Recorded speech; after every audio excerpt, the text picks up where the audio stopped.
Esa noche el viento soplaba como si quisiera arrancarme de la calle y llevarme lejos. El frío se metía por cada costura de mi abrigo viejo y yo estaba ahí, de pie, frente a la casa que durante años llamé mi hogar, con una sola maleta en la mano y un peso indescriptible en el pecho. Las luces del interior estaban apagadas, excepto por una tenue claridad que escapaba por la rendija de la sala. No quise asomarme, porque sabía que si veía su silueta ahí, recostado en el sillón, mi corazón se rompería aún más. El silencio era tan pesado que hasta el eco de mis propios pensamientos me lastimaba. Podía escuchar el crujido de la madera del portón, el susurro seco de las hojas secas arrastrándose por la banqueta y, sobre todo, el latido acelerado en mis oídos. Mis manos temblaban, no solo por el frío, sino por la rabia contenida, por la incredulidad. ¿Cómo llegamos a esto? ¿Cómo es que mi propio hijo, aquel al que vi dar sus primeros pasos, al que enseñé a andar en bicicleta y por el que trabajé toda mi vida, había decidido sacarme de aquí como si fuera un desconocido? El olor a humedad en el aire me trajo de golpe recuerdos de los días de lluvia, en los que él corría a abrazarme al llegar del trabajo. Ahora, el único contacto que tenía era el peso áspero de la maleta que colgaba de mi mano derecha. No dije nada cuando me cerró la puerta en la cara. No lloré frente a él, pero ahora, solo, la primera lágrima se deslizó por mi mejilla, tibia y silenciosa, como una confesión que no me atrevía a hacerle. Respiré hondo y el aire helado me quemó por dentro. Podría haberle gritado la verdad en ese momento. Podría haberle dicho que todo lo que él conocía de mí era apenas una sombra, que lo que yo guardaba en secreto cambiaría su vida para siempre. Pero me quedé callado. Di un paso atrás y sentí que cada centímetro que me alejaba de esa puerta me arrancaba un pedazo de alma. En mi bolsillo, junto a las llaves de un pequeño departamento que ni siquiera pensaba usar, descansaban papeles que valían más de lo que él podría imaginar en toda su vida.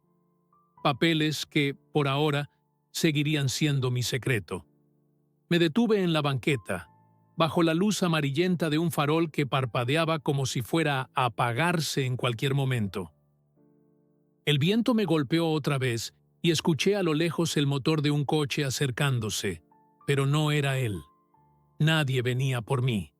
Me quedé ahí, inmóvil, mirando esa puerta cerrada, preguntándome si algún día volvería a abrirse para mí. Esa noche entendí que la sangre no siempre es suficiente para mantener un lazo, y que a veces el destino espera el momento exacto para mostrar su mano. Lo que él no sabía, lo que nadie sabía, era que me estaba echando de la casa, sí, pero también estaba echando a un hombre que escondía millones. Y ahora me pregunto, ¿cuánto tardará en descubrirlo? No siempre fue así. Hubo un tiempo en el que la casa estaba llena de voces, risas y el aroma del café recién hecho. Un tiempo en el que mi hijo me miraba como si yo fuera invencible, como si tuviera todas las respuestas del mundo. Recuerdo que, cuando él era niño, yo llegaba del trabajo con las manos todavía impregnadas del olor a metal y aceite, y antes siquiera de lavarme, él corría hacia mí, se aferraba a mis piernas y me preguntaba cómo había sido mi día. Yo, cansado, pero feliz, me agachaba, lo levantaba y lo giraba en el aire, escuchando esa risa que, para mí, era más valiosa que cualquier fortuna. Nuestra vida era sencilla, pero completa. Nos levantábamos temprano, desayunábamos juntos, él con su pan dulce favorito y un vaso de leche tibia, yo con café fuerte y pan tostado, y luego, cada quien seguía su camino. Yo iba a trabajar y él a la escuela. Por las tardes, a veces lo ayudaba con las tareas, otras veces salíamos a caminar al parque, y otras simplemente nos quedábamos viendo la televisión, compartiendo silencios cómodos. Siempre intenté enseñarle a valorar las pequeñas cosas. Nunca fui de presumir. Nunca dejé que supiera del todo lo que tenía guardado. Para él, yo era un hombre trabajador que hacía lo posible por mantener un techo y comida en la mesa. Y eso, pensaba yo, era suficiente. Cuando creció, empezó a cambiar. Ya no corría a la puerta cuando yo llegaba. Las conversaciones se acortaron. Las comidas juntos se volvieron esporádicas. Y aunque yo notaba esa distancia, no quise presionarlo. Creí que era parte de la vida, de crecer. Aún así, había momentos en los que volvía a ver al niño que había criado. En las noches de tormenta, cuando el viento golpeaba fuerte las ventanas, él aparecía en la sala con una cobija sobre los hombros y se sentaba a mi lado sin decir palabra. O cuando yo cocinaba algo especial y él se acercaba a la cocina, fingiendo que solo pasaba por ahí, pero en realidad esperando probar un poco. Esos momentos eran mi tesoro, aunque él no lo supiera. Guardaba cada uno como si fueran monedas de oro, porque para mí el valor de la vida estaba ahí, en lo cotidiano, en lo simple. Pero también había señales de algo que empezaba a quebrarse.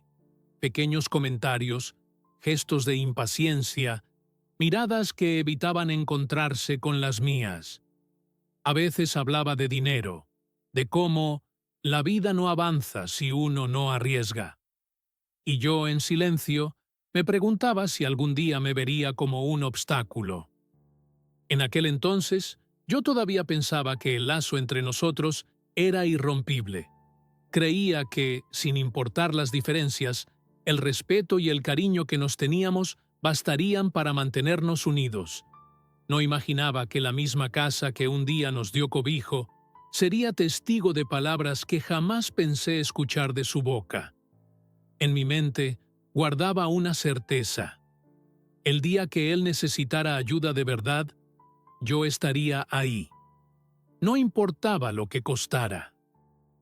No importaba si para eso tenía que abrirle el cofre de secretos que había protegido por tantos años.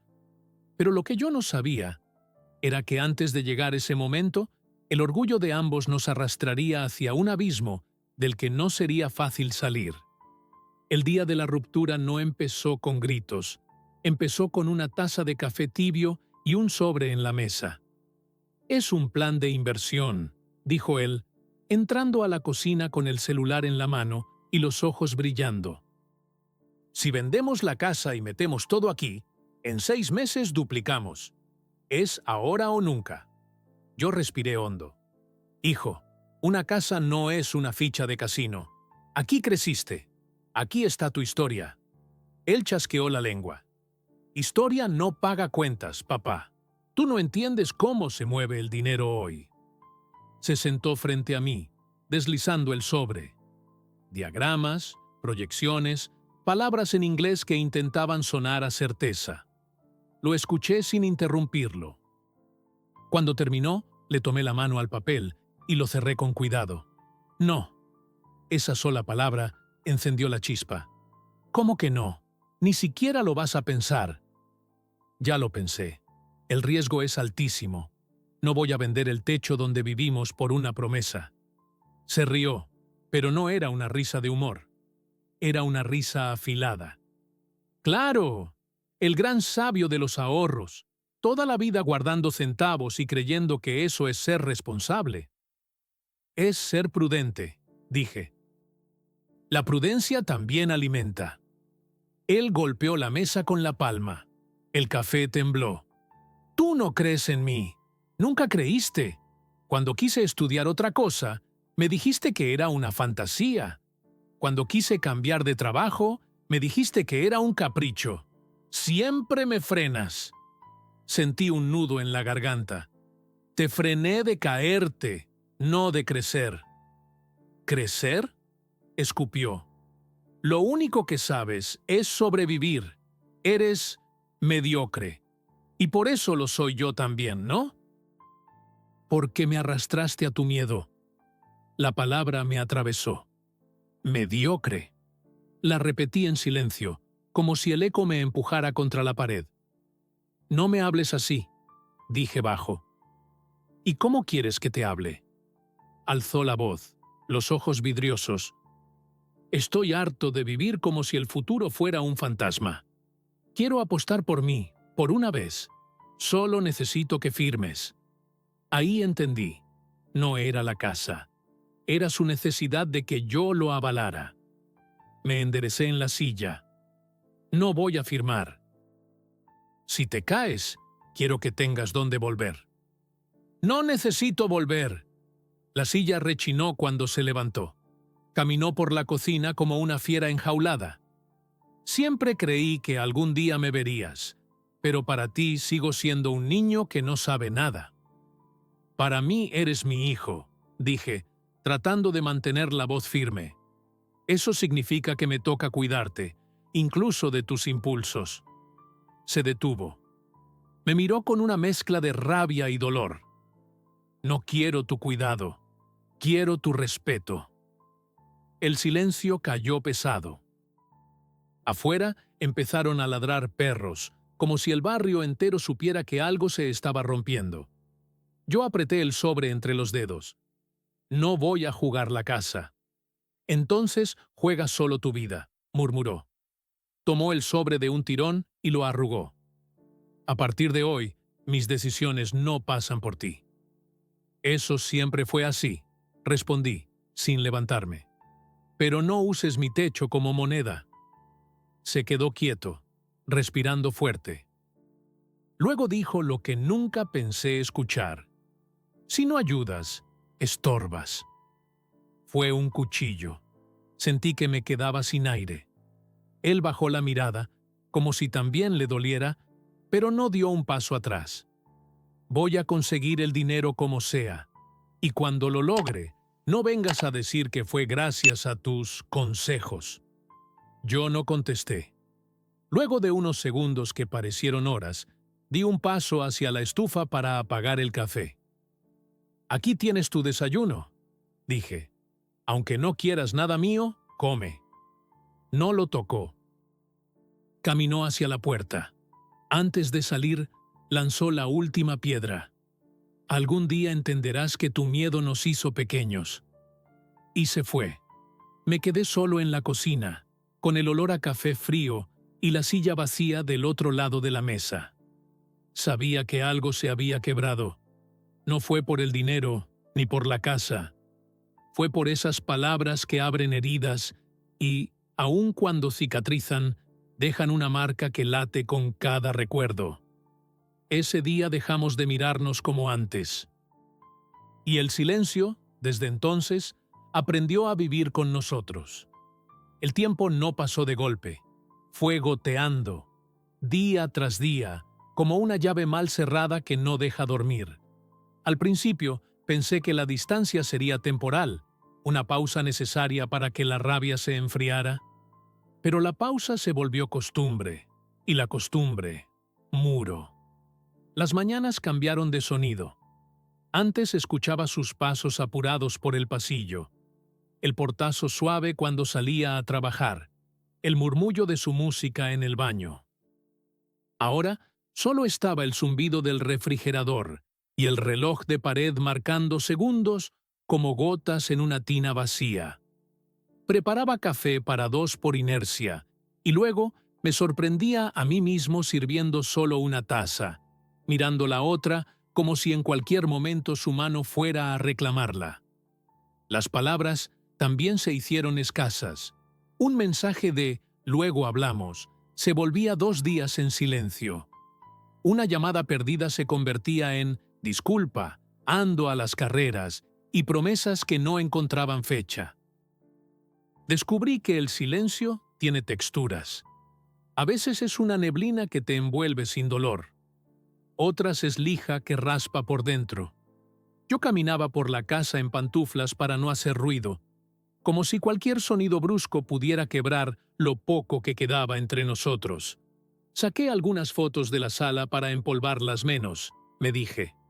En realidad, no soportaba vernos sonriendo en los marcos cuando ahora no sabíamos qué decirnos. De vez en cuando abría el cajón donde guardo mis papeles, no para contarlos. El dinero no consuela, sino para recordar que mis decisiones tenían un propósito: protegerlo, protegernos. Y aún así, lo había perdido por protegerlo demasiado. Las tardes eran las peores. La luz entraba oblicua por la ventana y dibujaba una silla vacía del otro lado de la mesa. Yo me sentaba sin prisa, partía un pedazo de pan y masticaba lento, escuchando mis propios pensamientos dando vueltas como moscas. ¿Qué tanto sabe de mí? ¿Qué tanto quiero que sepa? La respuesta nunca llegaba. Solo el atardecer, que oscurecía la cocina antes de que yo encendiera la lámpara, alargando sombras y recuerdos. Hubo momentos en los que casi marqué su número. El pulgar se detenía sobre el botón verde y el orgullo, esa guardia vieja y terca, me tomaba la mano. «Espera, que te busque él». Luego venía la culpa, con su voz cansada. «Eres su padre, te toca dar el primer paso». Entre ambos, el día se me iba. Supe por conocidos que andaba cambiando de trabajos, que a veces le iba bien y otras no tanto. Nunca pregunté más, por miedo a que se enterara de que preguntaba. Él, por su parte, mandaba mensajes en cumpleaños y fechas grandes. Mensajes correctos, medidos, como si los hubiera escrito con guantes para no tocar de veras. Yo respondía igual. Nos fuimos volviendo prudentes con nuestras palabras, pero imprudentes con nuestro silencio. Las noches traían otras memorias. En época de lluvia, el tamborileo en el techo me hizo pensar en aquellos temporales en los que él se sentaba a mi lado sin decir nada, con una cobija sobre los hombros. Me pregunté si ahora, cuando tronaba el cielo, buscaba compañía o se refugiaba en alguna pantalla. Me pregunté si a veces se acordaba del olor a sopa caliente que llegaba de la cocina. Me pregunté, sobre todo, si alguna vez se había sentido tan solo como yo. No lloré todos los días. Uno aprende a administrar el dolor como se administran las cuentas, sin derroches, con cuidado. Pero había noches en que una frase mal dicha, una foto encontrada al azar o una canción olvidada me abrían la herida. Me sorprendía hablando en voz baja, como si él pudiera oírme desde otro cuarto. No era para frenarte, hijo. Era para que tuvieras donde caer. Y la casa me regresaba el eco, vacío. El tiempo siguió, obstinado, y con él los pequeños gestos que uno hace para no quebrarse. Cambié la cortina del baño, arreglé una gotera, pinté una pared con manchas de humedad. Di largos paseos sin rumbo, viendo escaparates que no necesitaba. En las bancas del parque, los viejos intercambiaban historias repetidas. Yo me quedaba callado, contándole por dentro la mía a un hijo ausente. Las heridas no sangraban a la vista, pero dolían al rozarlas con la memoria. No era odio lo que sentía, era una pérdida lenta, como si cada día me faltara 1 milímetro de algo que no sé nombrar. Seguimos viviendo, sí, pero con un hilo tenso entre los dos, un hilo que el tiempo no cortó. Solo fue afinando hasta volverlo casi invisible. Casi. Porque en ciertas horas, cuando el sol cae de lado o el viento se cuela por la rendija, todavía se escucha vibrar. Y ese sonido, leve y persistente, me recuerda que lo que no se habla no desaparece. Se queda, esperando.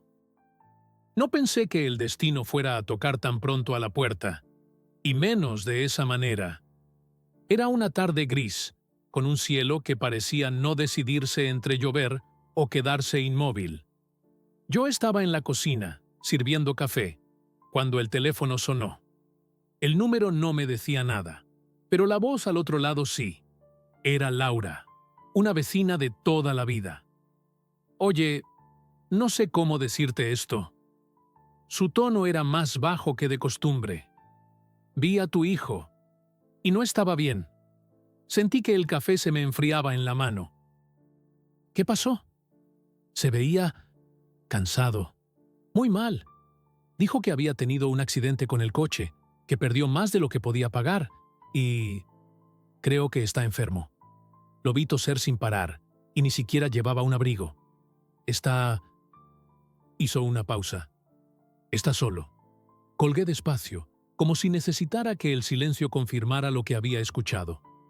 Las palabras accidente y enfermo se quedaron rebotando en mi cabeza como monedas en un vaso vacío. Imaginé su rostro, ese gesto orgulloso que siempre intentaba mantener firme, ahora tal vez roto por la necesidad. Caminé por la casa sin rumbo, con la sensación de que las paredes me empujaban hacia afuera. Podría no hacer nada, pensé. Podría decirme que es su vida, que él eligió ese camino. Pero entonces recordé la última vez que lo vi reír de verdad, y algo dentro de mí se torció. Me senté frente al cajón donde guardo los documentos. Mis manos lo abrieron sin que yo diera la orden. Ahí estaba todo. Cuentas, escrituras, inversiones, una vida entera de trabajo escondida bajo llaves. Siempre imaginé que cuando llegara el momento de mostrárselo, sería en otra circunstancia, con más calma, con un café de por medio. No así. Esa noche no dormí. La imagen de mi hijo caminando por la calle, enfermo y sin un abrigo, se metió en mis sueños y los volvió pesadilla. Me vi corriendo detrás de él, pero sin poder alcanzarlo, como si hubiera una distancia infinita que mis pasos no podían cubrir. Al amanecer, la decisión ya estaba tomada. Salí de casa con un sobre en el bolsillo y un peso extraño en el pecho. No era solo preocupación, era miedo. Miedo a que me rechazara otra vez. Miedo a que fuera demasiado tarde. Mientras caminaba hacia la estación de autobuses, cada paso me parecía un juicio. ¿Y si no quiere verte?, murmuraba una voz interna. ¿Y si te cierra la puerta en la cara? Pero había otra voz, más baja, más persistente. ¿Y si esta es la última oportunidad? Me senté en el asiento junto a la ventana, mirando el paisaje moverse como si el mundo quisiera acelerar el momento inevitable. El sobre pesaba más que cualquier maleta, y no por el papel, sino por lo que significaba. No sabía qué iba a decirle. No sabía si debía empezar con un reproche, con un «te lo dije», o con un simple «¿cómo estás?». Lo único que sabía era que iba a verlo, que no importaba cuántos muros hubiera levantado entre nosotros, esa visita iba a suceder. Y mientras el autobús avanzaba, con el murmullo constante del motor y la lluvia empezando a golpear los vidrios, pensé, tal vez el destino no nos da segundas oportunidades por bondad. Tal vez nos las da para que decidamos si esta vez vamos a hacer lo correcto. Yo estaba dispuesto a intentarlo, pero no sabía si él estaría dispuesto a escucharme. El camino hacia su casa se me hizo más largo que nunca, como si cada cuadra tuviera pendientes invisibles. El sobre en mi bolsillo pesaba como una piedra mojada. No era papel, era todo lo que no dije, todo lo que me guardé, todo lo que quise proteger y al mismo tiempo perdí. «Da la vuelta», murmuró una voz vieja en mi cabeza, esa que se parece al orgullo. «No te necesita». Luego apareció otra, más baja, más cansada. «No se trata de orgullo, se trata de amor».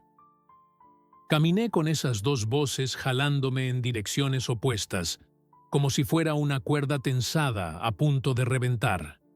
El aire olía a lluvia reciente y a pan recién horneado de la esquina. Dos aromas que, juntos, me dieron ganas de llorar. Pensé en las noches en las que él se sentaba conmigo, en silencio, a esperar que cesara la tormenta.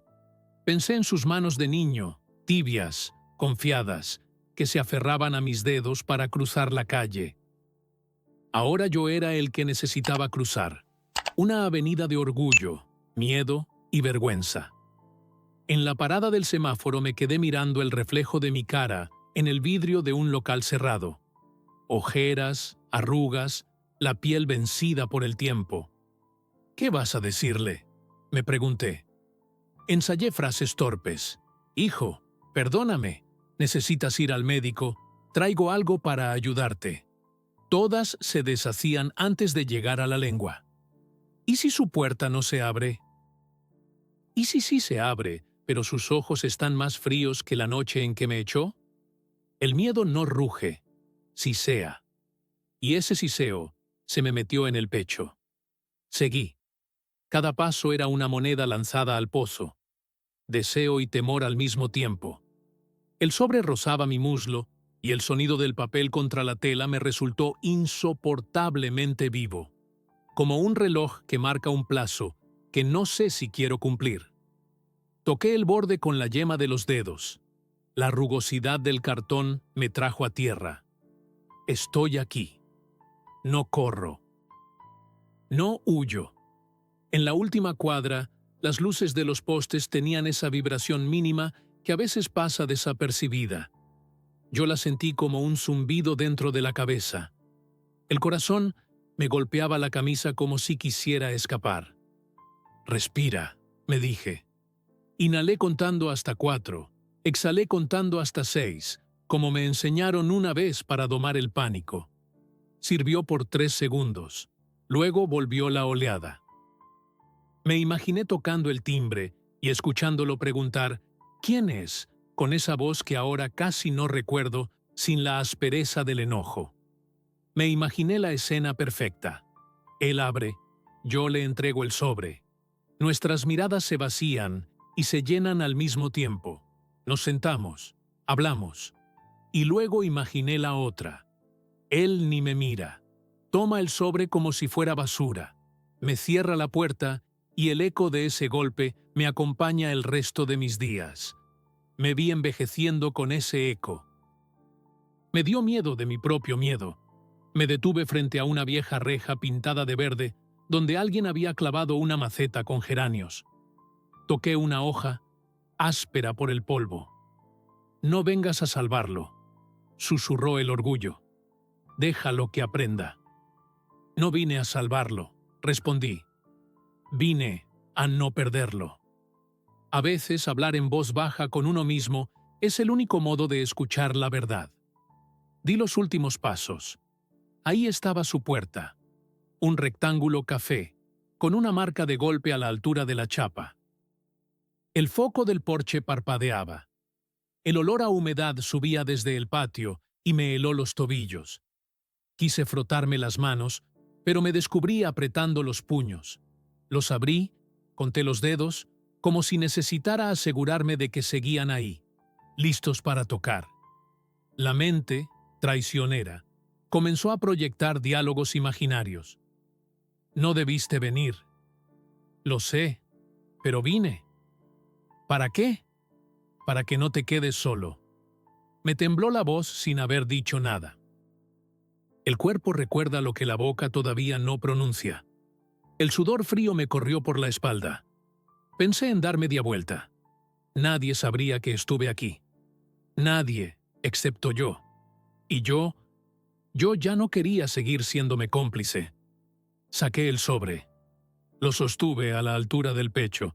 Escuché mi pulso dentro de los oídos como una percusión antigua.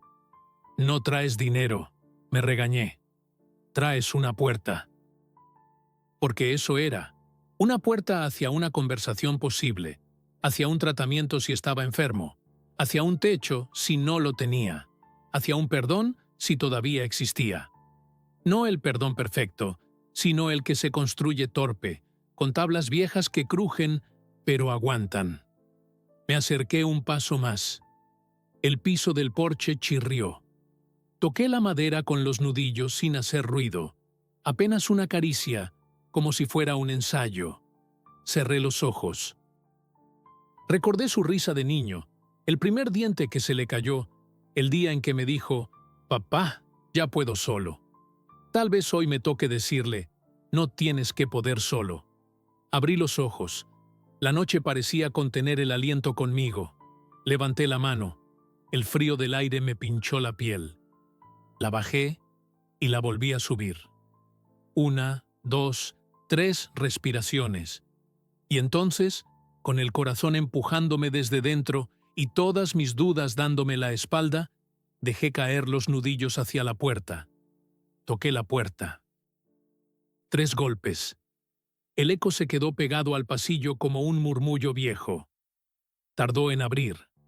Cuando la chapa giró, el olor a humedad y tabaco rancio salió primero que él.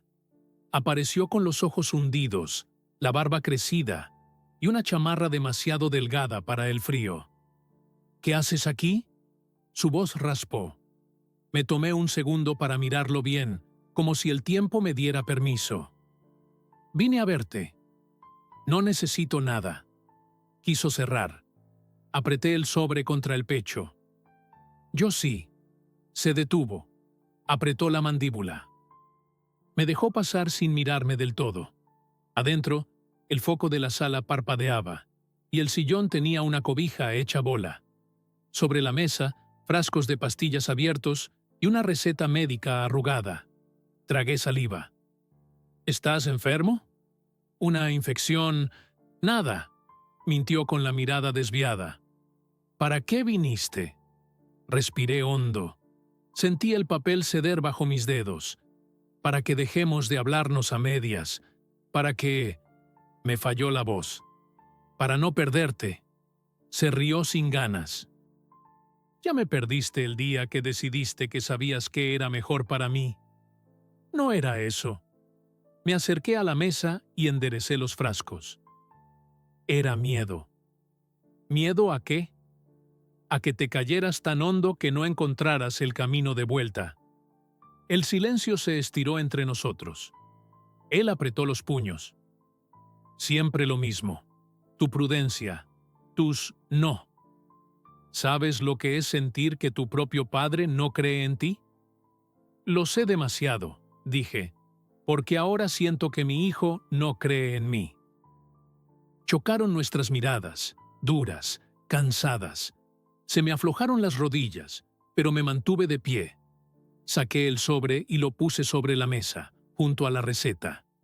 ¿Qué es eso?, preguntó desconfiado. Puertas.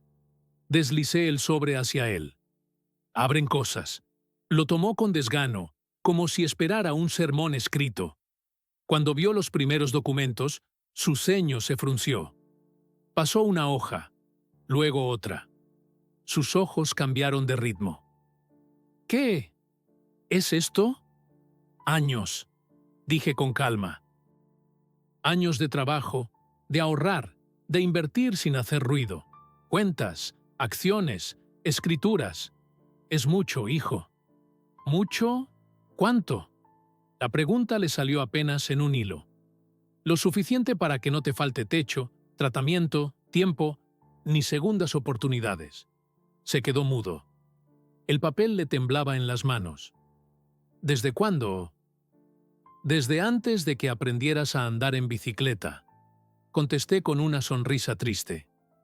Guardé, no por avaricia, por miedo, por si un día te hacía falta. Por si un día a mí me faltaban fuerzas, por si un día la vida se ponía más oscura de lo normal. Fue como si el cuarto perdiera aire. Se sentó sin mirar, casi cayendo. ¿Por qué no me dijiste? Porque no quería que me quisieras por eso, dije. Porque pensé que si te lo contaba enojado, iba a sonar a reproche. Y porque yo también me equivoqué creyendo que cuidarte era decidir por ti. Le vi los ojos hincharse. Te corrí de tu casa. La voz se le quebró. Te dije mediocre. Y yo te dije que no, respondí. Te dejé solo con tu coraje. Los dos tenemos deudas. El silencio regresó, pero ya no raspaba. Pesaba. Se pasó las manos por la cara, como queriendo borrarse. No sé qué hacer con esto, dijo al fin, señalando los papeles. Con esto y contigo. Me acerqué despacio y puse mi mano sobre la mesa, sin tocarlo. Empezar con lo sencillo: comer, ir al médico, dormir sin miedo. Lo demás lo hablamos. Si quieres, si puedes. ¿Y si fracaso otra vez? Entonces fallamos juntos, respondí, y volvemos a intentar. Sus ojos buscaron los míos, como quien tantea en la oscuridad. Una lágrima se le escapó. No la escondió. Me dolió que no confiaras. Y a mí me dolió que no me miraras, dije. Pero estoy aquí. No traigo te lo dije. Traigo una mano. Se levantó despacio. Se quedó frente a mí, a un paso. El temblor que yo traía desde la puerta se le subió a los labios. «¿Papá?» La palabra cayó como algo que llevaba años atorado. Sentí que se me rompía el pecho. «Aquí estoy», susurré. Y entonces se acercó. Lo abracé con la fuerza justa para no lastimarlo. Su cuerpo olía a cansancio y a invierno. Yo temblaba. Él también. Entre mi hombro y su respiración, el tiempo se deshizo un instante. «Perdón», me dijo contra el cuello, «por echarte, por no verte». «Perdón», le respondí, «por esconderme detrás del miedo». Nos quedamos así, respirando. Afuera empezó a lloviznar. Un trueno lejano nos recordó que aún quedaba mundo allá afuera, que nada se resolvía por arte de magia. Aflojé el abrazo y, sin soltarlo, le señalé el sobre. «No son billetes», dije. «Son puertas, y no abren solas». Asintió. Tomó aire, como quien aprende de nuevo a hacerlo. «¿Te quedas?» «Si tú quieres», respondí. «Quiero», dijo, bajito. La lluvia golpeó la lámina del patio. Cerré la puerta con el pie. Esta vez no hubo estruendo. Solo el clic suave de algo que, por fin, empezaba a cerrarse para que otra cosa pudiera abrirse. Han pasado semanas desde aquella noche. La lluvia de ese día quedó grabada en mi memoria como una especie de bautizo, una limpieza que no solo cayó sobre el techo, sino sobre nosotros.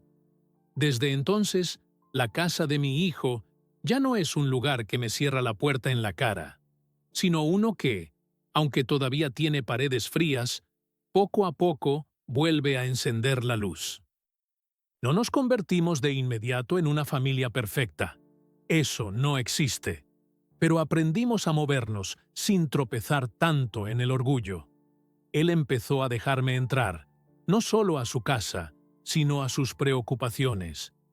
Me dejaba acompañarlo a las consultas médicas, aceptaba una sopa caliente sin protestar, y a veces me contaba, a medias, pero suficiente, lo que pasaba por su cabeza. Yo, por mi parte, aprendí a escuchar más y decidir menos, a estar presente sin imponer. El sobre ya no está guardado bajo llave. Lo abrimos juntos, hoja por hoja, no para presumir cifras, sino para planear cómo usar eso que acumulé en silencio durante tantos años. Él me sorprendió con algo que nunca imaginé escuchar. «No quiero todo, papá. Quiero aprender a cuidarlo, como tú». Y esa frase valió más que cualquier número. En las tardes, cuando el sol se filtra por su ventana y tiñe de naranja las paredes, nos encontramos sentados en la misma mesa donde antes había distancia. Hablamos de cosas pequeñas, recetas, recuerdos, planes para el próximo invierno. No hemos resuelto todos los problemas, pero dejamos de vivir con la puerta cerrada. Ahora siempre hay una silla lista para el otro. He pensado mucho en lo que pasó, en cómo dos personas que se aman pueden perderse por culpa de palabras dichas con rabia o por silencios que pesan más que cualquier discusión. Me doy cuenta de que el dinero que guardé no era lo más valioso que tenía para darle. Lo más valioso era mi tiempo, mi paciencia, mi capacidad de estar ahí. Y eso es algo que por orgullo, a veces, no supe dar. Hoy lo miro, y todavía veo al niño que corría hacia mí con las manos extendidas. También veo al hombre que se equivocó, como yo me equivoqué. Y eso me da paz, porque sé que los dos entendimos algo. El amor no siempre se demuestra ganando discusiones, sino eligiendo quedarse incluso cuando sería más fácil irse. El miedo que antes me paralizaba ahora es distinto. No tengo miedo de perderlo. Tengo miedo de no aprovechar cada momento que nos queda. Así que lo abrazo más. Lo llamo sin esperar fecha especial. Y le digo lo que antes daba por hecho. Que lo quiero. Que estoy orgulloso. Que no importa cuánto discutamos, no pienso dejarlo solo. Porque, al final, aprendí que la verdadera riqueza no está en lo que guardas, sino en lo que compartes. El dinero puede comprar un techo, un tratamiento, una cama, pero son las personas las que dan calor a todo eso. Y mientras escribo esto, me pregunto, ¿a quién le estás cerrando la puerta sin darte cuenta? ¿Y cuánto tiempo más piensas esperar para abrirla?